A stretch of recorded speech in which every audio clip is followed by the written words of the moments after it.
Bueno, comenzamos con la primera unidad, en este caso definiendo qué entendemos por finanzas y su relación con el mundo empresarial. En este sentido, vamos a decir que entendemos por finanzas como aquel conjunto de actividades necesarias que debemos llevar a cabo para relacionarnos de la mejor manera posible con el dinero y su administración. Es decir, finanzas no solamente debe ser visto como una cuestión meramente empresarial.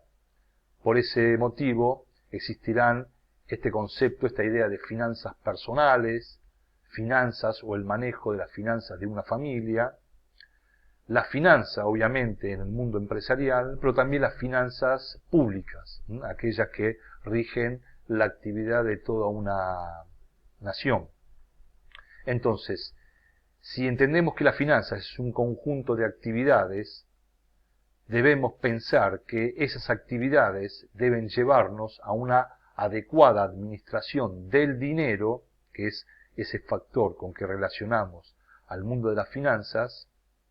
Debemos llevar una serie de actividades para administrar ese dinero, siempre orientado a alguna determinada finalidad, la compra de algún bien, la administración del dinero para el ahorro, que no es ni más ni menos que diferir un consumo.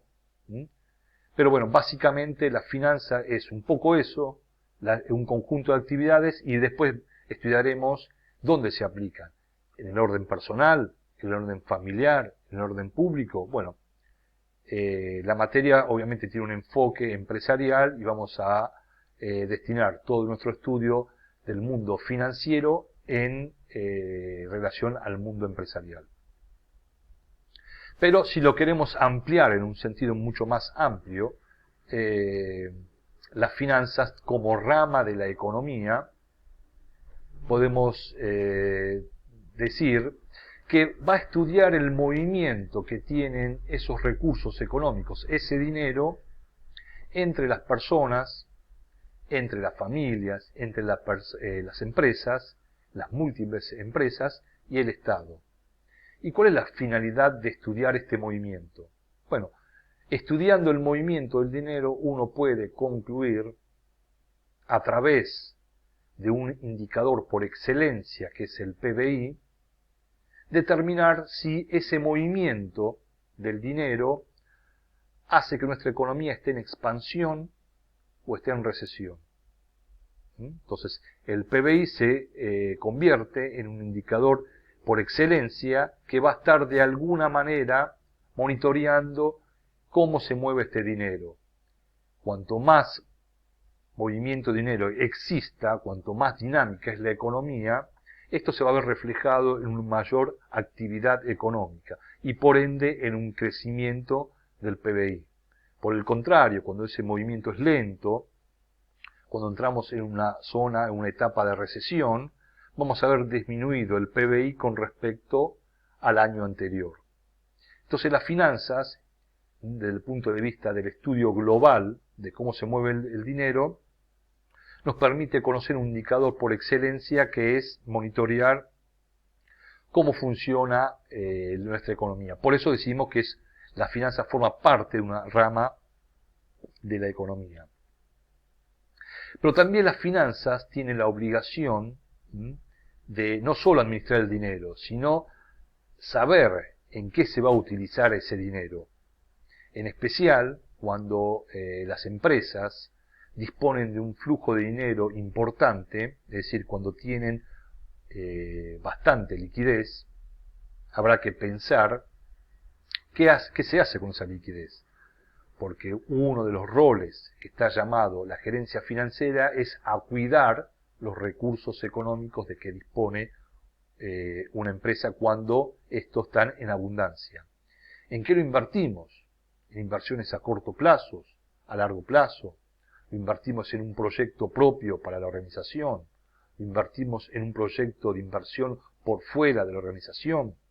Bueno, todo esto va a formar parte de la responsabilidad que tiene el área de finanzas. Cuidar es que ese dinero no se deprecie cuando se tiene una cierta liquidez.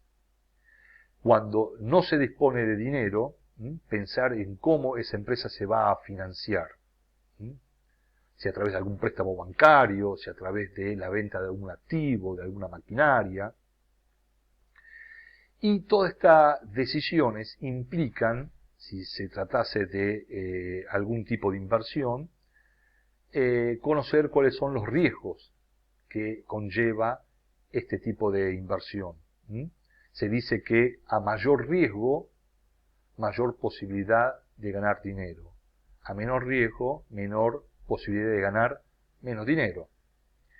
Bueno, estos serían básicamente las grandes definiciones que podemos describir sobre el mundo de las finanzas. Pero no solamente finanzas es un concepto global, sino en el sentido propiamente del mundo financiero, una gerencia financiera tiene por función la de proveer a toda la organización, y cuando hablamos de toda la organización, estamos hablando de todos los sectores que forman parte de esa organización, es decir, sus centros de costos. Recuerden que hablamos de centro de costo cuando lo relacionamos con cómo lo pensamos, cómo armamos un presupuesto económico y cómo lo ejecutamos. Entonces, cada centro de costos, para llevar a cabo su normal funcionamiento, ningún sector está en la organización, en la empresa, porque sí cumple un rol en particular, pero que para que ese rol pueda ser cumplido con eficiencia, con eficacia, alcanzando ciertos objetivos por el cual fue creado, tiene que contar con una partida presupuestaria. Bueno, es la gerencia financiera la que brinda esa partida presupuestaria, devenida o desglosada o desagregada en distintas líneas de gastos, para ponerla a disposición de ellos y que puedan cumplir con lo que se espera de este sector. Pero además, no podemos dejar de olvidarnos que las finanzas, como gerencia, dispone de un sector donde estudia la administración de los recursos económicos, aquellos ingresos y aquellos egresos económicos. Y nos permite anticiparnos, a través de proyecciones financieras, si vamos a necesitar de recursos económicos, y si vamos a necesitar, cómo nos vamos a financiar, así como si vamos a disponer de una gran liquidez, qué vamos a hacer con todo ese dinero. Lo vamos a invertir en inversiones de a corto plazo, a largo plazo, en algún proyecto de inversión. Bueno, básicamente, entonces, esta es lo que se espera de una gerencia financiera, proveer de recursos económicos a todos los sectores y velar por el cuidado de los recursos para que estos no se desvaloricen si sobran, así como proveerlos de algún modo, de algún medio, cuando faltan, ya sea porque los socios de la empresa hacen un aporte de capital, ya sea a través de la adquisición de algún préstamo bancario, de la venta de algún activo, etc. Bueno, este flujo de fondos nos va a permitir saber en cuál es nuestra situación financiera y a partir de ahí tomar las decisiones necesarias.